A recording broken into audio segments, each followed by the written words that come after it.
आज हम लोग पढ़ेंगे बल। बल मतलब फोर्स। क्या पढ़ेंगे? फोर्स। बल अर्थात फोर्स पढ़ेंगे हम लोग, ठीक है ना? आपके पास ये this is a table and this is a chair, ठीक? दोनों में से कौन का किसका द्रव्यमान ज्यादा होगा? टेबल का द्रव्यमान ज्यादा होगा, चेयर का द्रव्यमान कम होगा। ओके? अगर हमें चेयर को अभी ये रेस्ट पर है, विराम अवस्था में, इसको हमें यहाँ से वहाँ पुश करना है, धकेल के ले जाना है ना? और फिर इसको भी हमें पुश करके वहाँ ले जाना है। तो हमको बताओ किस पे ज्यादा फोर्स लगाना पड़ेगा? इस पर? टेबल पर ज्यादा फोर्स लगाना पड़ेगा। क्यों लगाना पड़ेगा? क्योंकि इसका द्रव्यमान अर्थात मास इसका ज्यादा है और इस पे कम फोर्स लगेगा। क्यों लगेगा? कम है। अब इसको हम लोग एक्सपीरियंस करके देखते हैं ना। देखो ये हमने लिया है,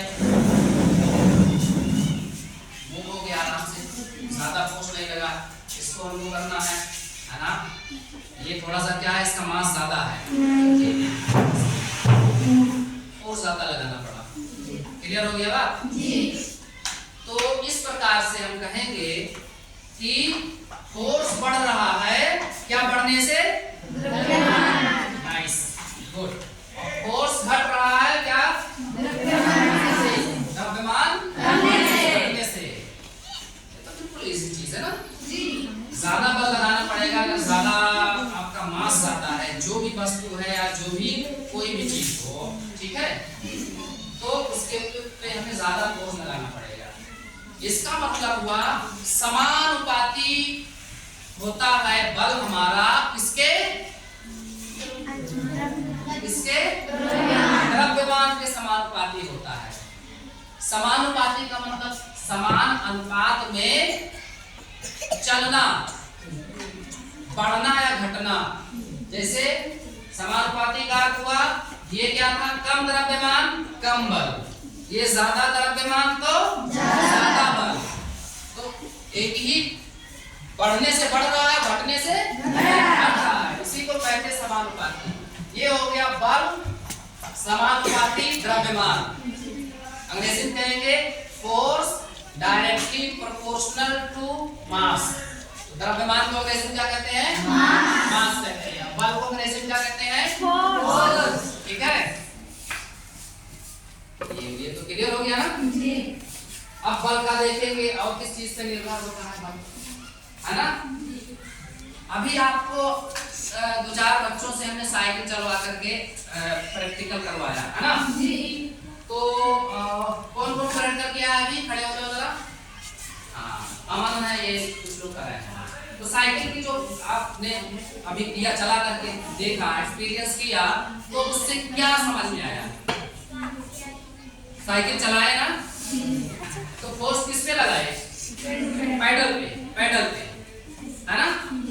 तो क्या हुआ? साइकिल क्या हुई? चलने लगी। और जब तुम फोर्स बढ़ाए तो क्या हुआ? उसकी वेग क्या हुई? बढ़ गई। और फोर्स उसने अप्लाई किया, फिर क्या हुआ? उसकी वेग बढ़ती चली गई। और वेग घटना कब शुरू हुआ? जब क्या कम लगा? बल कम लगा। यानी बल बढ़ाया आपने तो क्या बढ़ा?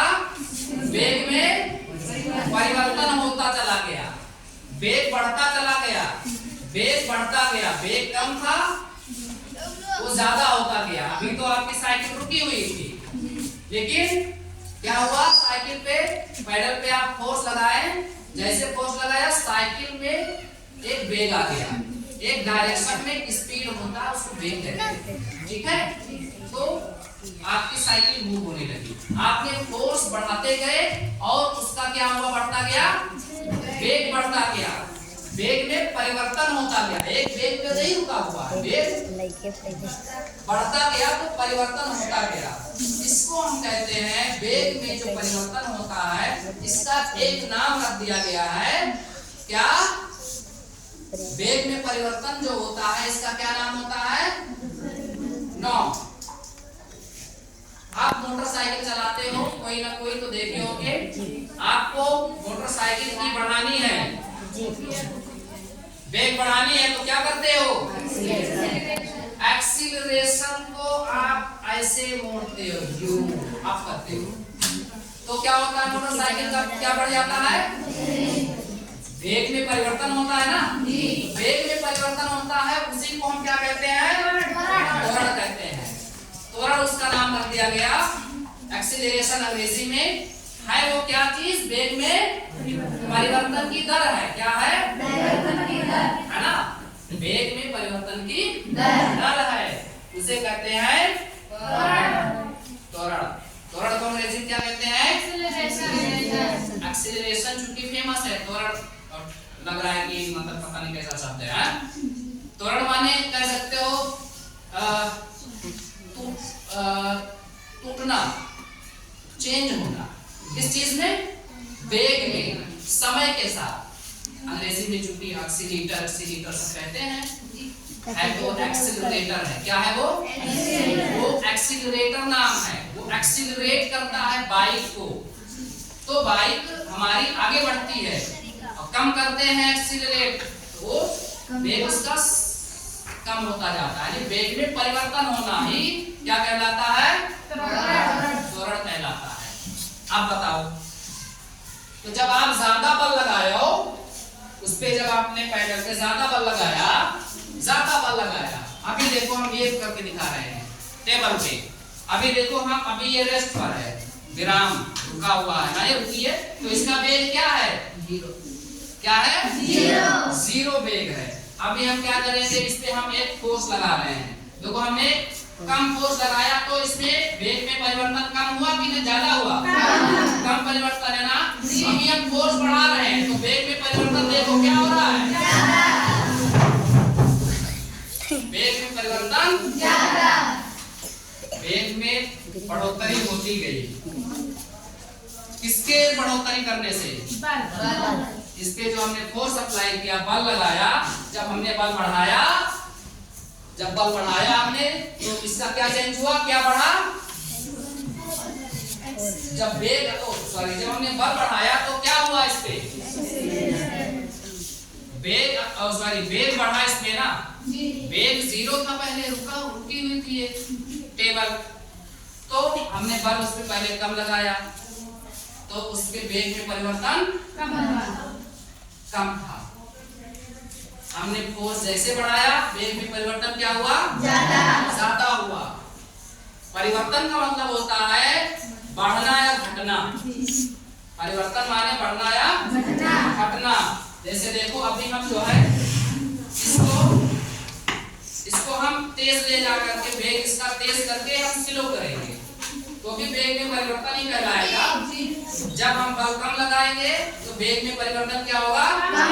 कम होगा। वेग में परिवर्तन, और समय भी तो चल रहा है, कोई भी समय आपके पास होगा तो समय यहाँ से वहां जाने में कुछ समय लगेगा ना, तो समय के साथ में जो वेग में परिवर्तन होता रहता है, दैट इज कॉल्ड त्वरण।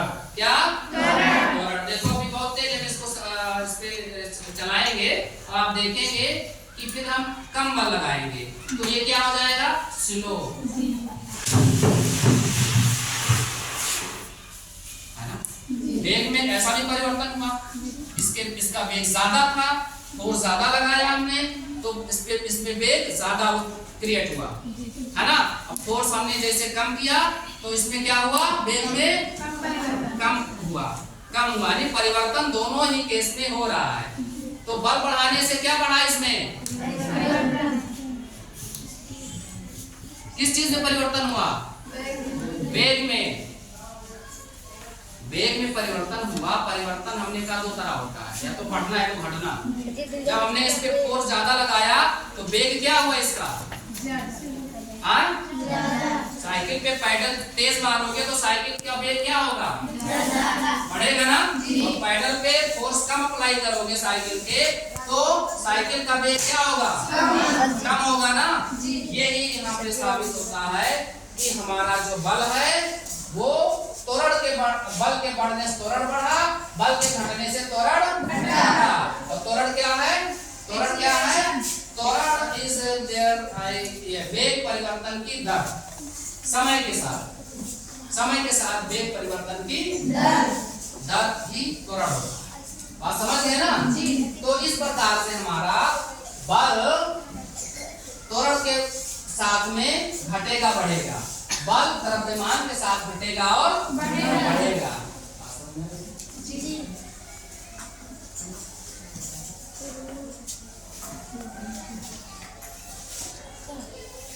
तो इस प्रकार से हमारा होता है, फार्मूला बनता है, बल हमारा द्रव्यमान और त्वरण का जो गुणनफल होता है इसके बराबर आ जाता है। एक फार्मूला बनता है, बल बराबर द्रव्यमान गुणे त्वरण होता है।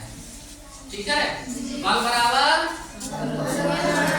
बल का सूत्र क्या है, सूत्र बल का क्या है, बल का सूत्र द्रव्यमान गुणे त्वरण। इसका मात्रक क्या होता है, बल का मात्रक न्यूटन होता है। अच्छा, न्यूटन होता है, न्यूटन जानते हो एक साइंटिस्ट थे, बहुत ग्रेट साइंटिस्ट। ठीक है, one of the greatest scientist थे न्यूटन जी। न्यूटन ने ही बल की ये जो डेफिनेशन है, ये जो डिपेंडेंसी है, ये बल का ये द्रव्यमान के साथ इसका कनेक्शन है और त्वरण के साथ इसका कनेक्शन है। ठीक है ना।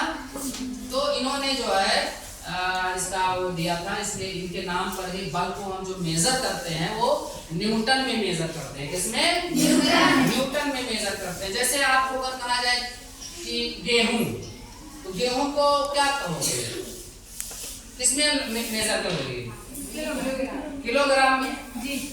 वाटर को किसमें मेजर करोगे, लीटर में मेजर करोगे। अपनी हाइट को किसमें मेजर करोगे, और हाँ है ना। तो बात समझ में आ गई ना। इसी प्रकार से बल को भी हम मेजर करते हैं, उस है ना, कितना बल है, तो क्या मात्रक होगा उसका, न्यूटन होगा। तो इस प्रकार से आप इतनी चीज समझ गए। एक दो पॉइंट और देख लेना है आपको। क्या है कि इस पॉइंट से समझ लो, द्रव्यमान क्या होता है, द्रव्य की मात्रा। कोई भी वस्तु है, कोई हम भी है, कोई जंतु है, पेड़ पौधे, दुनिया में जितनी भी चीजें, गैस है, पानी है, व्हाटएवर, सब में कुछ ना कुछ क्या होता है, किसी न किसी पदार्थ का ही तो बना है जी। आज किसी न किसी पदार्थ का बना है, तो पदार्थ की जितनी मात्रा होती है वही उसका क्या होता है, द्रव्यमान होता है। द्रव्य को पदार्थ भी कहते हैं, मैटर भी कहते हैं। क्या, मैटर भी कहते हैं, द्रव्य या पदार्थ या इंग्लिश में मैटर। बात समझ गए ना। अच्छा, थोड़ा सा कंफ्यूजन आपको होगा, कहीं आप द्रव्य पढ़ेंगे, कहीं आप द्रव पढ़ेंगे, थोड़ा सा ये जो होगा कंफ्यूजन में दूर कर दूं। द्रव मतलब कोई तरल चीज हो, लिक्विड कहेंगे अंग्रेजी में, पानी जैसा हो। ठीक है, उसे क्या कहेंगे, द्रव कहेंगे। ये क्लियर हो गया। चलिए ठीक है, इतना ही हम बताएंगे। अभी आपको हमें और चीजें बताना है इसमें से।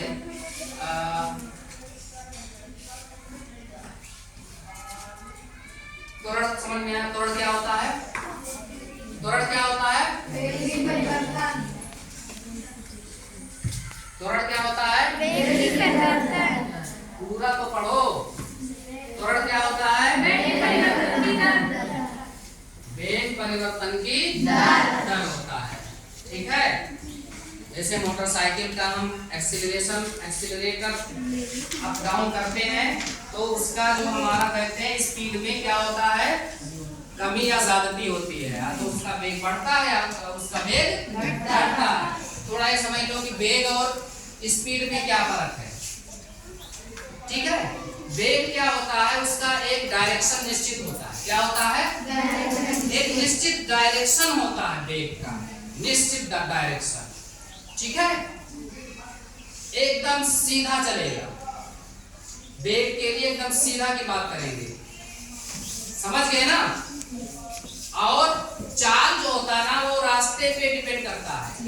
रास्ते से होके चल रहा है, इसकी कोई दिशा नहीं होती है। जैसे आपको यहाँ से जाना है, सपोज दैट आपको यहाँ से जाना है हथियागढ़, आप बाइक उठाएंगे, यहाँ से ऐसे जाएंगे, फिर ऐसे मुड़ेंगे, ठीक है। तो ये एक रास्ते से जो होते हुए आप पहुंचेंगे, ठीक है, ये कहलाता है स्पीड। क्या कहलाएगा? स्पीड। जिस मोशन से आप चलेंगे, इस मोशन को, इसको हम स्पीड कहते हैं और चाल भी कहते हैं हिंदी में। ये समझ में आ गई बात? अगर सीधा हमें यहाँ से हथियागढ़ की जो भी है, इसे खींच दो, एक लाइन है, रोड ऐसे एकदम डायरेक्शन क्लियर हो, यहाँ से हमें ऐसे जाना है हथियागढ़, ऐसे रोड बन जाए, चाहे यहाँ से हमें किसी उड़ के जाना, तो हम जिस मोशन से हम जाएंगे ना, उसे हम चाल नहीं कहेंगे, उसको क्या कहेंगे? वेग कहेंगे। तो वेग एक डायरेक्शन क्लियर हो गया ना, इस डायरेक्शन में वेग हम जा रहे हैं। और चाल के लिए पहले ऐसे जाओगे, फिर ऐसे जाओगे, फिर ऐसे जाओगे। रास्ते पे निर्भर करता है, पाथ डिपेंडेंट होता है चाल। तो मोटरसाइकिल के लिए या ऐसे ही जो रोड पे चलने वाली चीजें होती हैं, चाहे तुम्हारा ट्रेन हो, बस हो, या जो भी रोड से होके गुजरती है, तो वहां पे जो भी होता है वो स्पीड होता है। क्या होता है? स्पीड होता है, यानी चाल होता है, क्योंकि रास्ते पे होके जाता है ना, इसका कोई डायरेक्शन नहीं है, इसका चाल का या स्पीड का कोई डायरेक्शन नहीं है, बल्कि वेग का एक निश्चित डायरेक्शन होता है। क्या? बस ये इतना फर्क है। चलना दोनों को है, चलने का काम दोनों में होता है, ठीक है, परिवर्तन दोनों में होता है इसका, है ना। तेज चलना, स्लो चलना, दोनों में होता है ना। बहुत बारीक सा फर्क है, ये साइंस है। साइंस में हर चीज में बारीक से बारीक चीजों को ऑब्जर्व किया जाता है, इसको डिफाइन किया जाता है। तो ये हो गया आपका वेग। विस्थापन परिवर्तन की दर को क्या कहते हैं? अब देखो विस्थापन क्या होता है, तो बहुत बड़ा लेक्चर हो गया हमारा यहाँ, ठीक है। विस्थापन परिवर्तन की दर हमको पहले पढ़ा देना चाहिए था। एक होता है दूरी, एक होती है विस्थापन, ठीक है। एक होती है दूरी, एक होती है विस्थापन। थोड़ा सा इसको मैं यहाँ पे समझा देता हूँ, अभी समझ में आ जाए, बड़ा मजेदार चीज है। देखो ये है दूरी, क्या है? दूरी को कहते हैं डिस्टेंस। दिस इज डिस्टेंस, दूरी क्या होती पता है आपको? यहाँ से हथियागढ़ जाना है ना, ये आपका स्कूल है, दिस इज योर स्कूल, और दिस इज हथियागढ़, ये स्कूल, दिस इज हथियागढ़। आपको वहां जाना है, तो आप इस रास्ते जाएंगे, ऐसे जाएंगे, ऐसे जाएंगे, ऐसे जाएंगे, ऐसे पहुंच गया, आप पहुंचे ना जी। तो जो दूरी आपने चली, जो लंबाई आपने तय करी, दिस इज दूरी, डिस्टेंस। क्या है ये? डिस्टेंस है ये, ठीक है ना, इसे हम डिस्टेंस कहते हैं। और अगर आपको ये ऐसे चलना हो, ऐसे, तो ये हो गया विस्थापन। क्या हो गया? विस्थापन। ये हो गया विस्थापन। ये एस है और ये एच है। एस से यहाँ हम आए, ए बी सी डी, ऐसे चला हमने। तो यहाँ पे आप अभी थोड़ा सा क्लियर करता हूँ मैं, मजा आएगा। ये फर्क क्या होता है? इसको डिस्प्लेसमेंट कहते हैं। क्या? डिस्प्लेसमेंट, विस्थापन, डिस्प्लेसमेंट। इसी फिगर में स्कूल से हथियागढ़ के लिए आपको जाना है, ठीक है। तो आप ऐसे आएंगे, फिर ऐसे जाएंगे, फिर ये रास्ते, फिर ये रास्ते, फिर यहाँ पहुंचेंगे। इतना आपको चलना पड़ा, इतना तो ज्यादा चलना भी पड़ा ना जी। तो इसको कहेंगे दूरी। क्या कहेंगे? दूरी। तो दूरी क्या है इसमें? देखो